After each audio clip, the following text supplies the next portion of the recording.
Hello and welcome to the IMMA Slow Looking series. My name is Paola and I'm going to share some time exploring an artwork from the IMMA collection with you. So once you're comfortable and relaxed, we can begin by taking a good, slow look at this work. So we can allow our eyes to wander over the piece, nice and slowly from top to bottom, from left to right, nearly like we're writing an inventory or a list of what we see. We keep it simple, just noticing colors, materials, shapes. There is absolutely no right or wrong way of doing this. We're simply giving ourselves the time to notice and to discover this object. As this is a sculptural work, if you were physically in the gallery, you would be able to move around, see it from above, and you would be able to examine it closely. As we take our time to observe, what do we notice? What is our attention drawn to first? What is this sculpture made of? Are there several parts to it? What materials do you see? Of course, we can't touch artwork in the gallery or through the video, but we can, if we want, imagine the texture of the different parts of the artwork. Could they be cold, warm, soft, rough? Are there smells? Does the shape of the sculpture resemble a familiar object? Does it include more than one object that we can recognize? What more can we see? What is it? So some of you might have noticed that this sculpture includes a saddle. And if you did, you're spot on, because in fact, the title of this work is Saddle. Saddle is by Irish artist Dorothy Cross. Dorothy Cross is originally from Cork, and now she lives in Connemara, where she works making sculptures, videos and installations that very often reference the natural world. Saddle is part of an exhibition, Ghosts from the Recent Past, which recently opened at IMMA and will be continuing until February of 2021. Apart from the saddle, what else did you see? Have you noticed the cow's udders? What do you think about the way the artist has placed them on the saddle? What about the long metal legs? Have you ever seen a sculpture that is not placed on a plinth? What words come to mind as you look at this sculpture?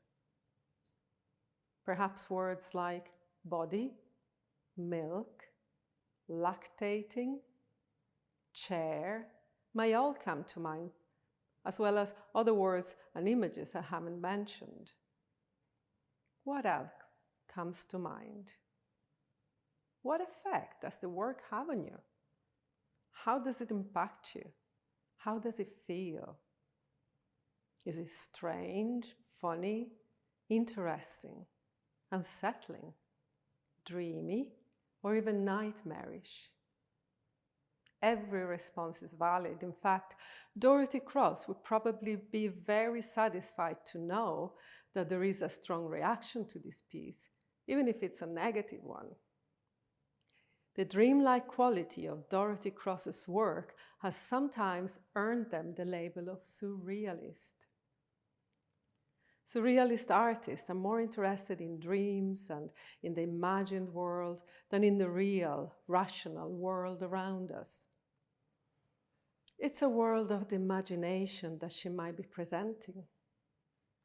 What do you think about the way the artist has arranged the different objects together to make a whole? How do you think that a saddle, a functional object, goes with the cow's udders? And what do you think she might have wanted to say? A saddle is a functional object, and the others may remind us of maternity and new life. Perhaps Dorothy is commenting on humans' utilitarian approach to the animal world. Dorothy Cross has often used animals, sometimes whole sharks and whales, to create sculptures and installations. She has collected the dead fish that washes to the shore near her home and waited for them to rot, sometimes for up to a year. Sometimes she has covered them in silver or has combined them with other objects to create her work. She has said that she doesn't like to make drawings of things. She'd rather use the thing itself. It's a pretty unusual method, but the results can be powerful. The mixing of contrasting objects has allowed Dorothy Cross to make images that are hybrids. They're not a saddle, nor a cow, but somehow they're both. What do you think of a hybrid image? Is it there to offend, to provoke, to invite reflection? Looking at such unusual artwork can be challenging, but we don't have to like a piece to benefit from examining it.